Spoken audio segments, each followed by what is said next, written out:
Bau.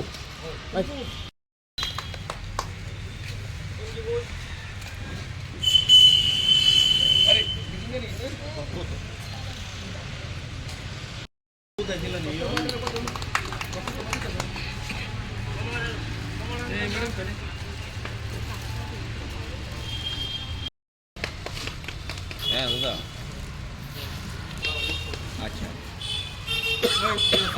টিফিনটা খান আর চাটা খেয়ালেন ততক্ষণে।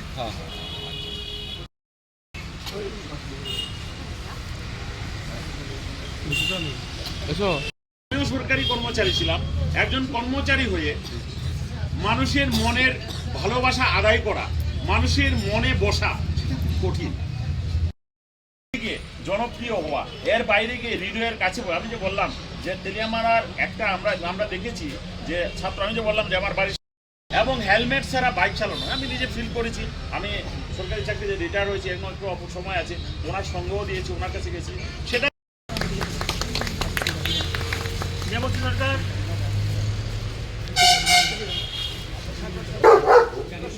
সবাই শুভেচ্ছা জানাও।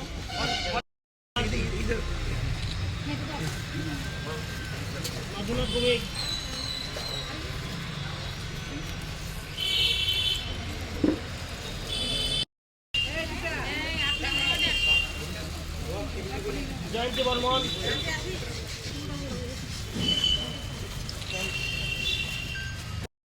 গীতা চর্জি,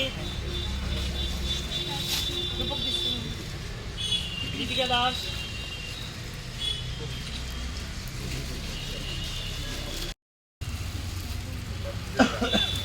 আরতি পাল, রূপসী মল্লিক,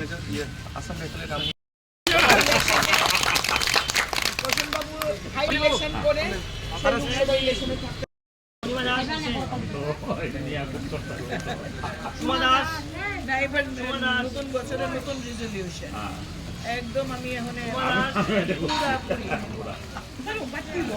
আমি রাতে মানে সকালে কিন্তু 31 ডিসেম্বর অবধি কিছু সব করে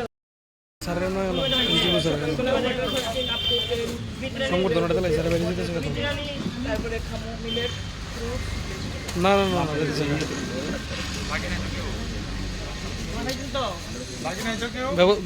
ব্যবস্থা হয়েছে। তিনি শুধু একজন গভর্নমেন্ট এমপ্লয়ি নন, যে পুলিশ অফিসার শুধু নয়, এই সমাজের একজন মানুষ এবং এই সমাজের একজন যার সত্তা রয়েছে, যার একটা ভিন্ন চিন্তা ভাবনা রয়েছে, এমন একটি মানুষ তিনি হচ্ছেন রাজ্যের মাননীয় মুখ্যমন্ত্রী যে আহ্বান রেখেছেন নেশামুক্ত ত্রিপুরা। তিনি নেশামুক্ত ত্রিপুরার জন্য ওতপ্রোতভাবে কাজ করেছেন এই তেলিয়ামুড়া মহকুমায় বিগত তার পোস্টিংয়ের সময়কাল থেকে। তিনি এর মধ্যেই যুব সমাজকে সচেতন করার জন্য তিনি একজন ব্লগার হিসেবে সারা রাজ্যে স্বীকৃতি পেয়েছেন এবং তিনি বিভিন্ন ব্লগ লিখছেন এবং সোশ্যাল মিডিয়া ইউটিউব চ্যানেলের মাধ্যমে নেশামুক্ত ত্রিপুরার লক্ষ্যে যে কাজ করছেন সেগুলো তুলে ধরেছেন। এবং আমি যেটুকু জেনেছি এই ব্লগের থেকে তার একটা ইনকাম জেনারেট হয়। এই ইনকাম জেনারেশন থেকে তিনি এটাও আবার এই সমাজ যে মানুষগুলোর থেকে তিনি যে পদ্ধতিগতভাবে বৈজ্ঞানিক যে সিস্টেমের মাধ্যমে যিনি যার টাকাটা তার উপার্জন হচ্ছে নেশামুক্ত ত্রিপুরা করার ক্ষেত্রে, সেই টাকাটা নিয়ে তিনি আবার সমাজে সেটা ফেরত দিচ্ছেন।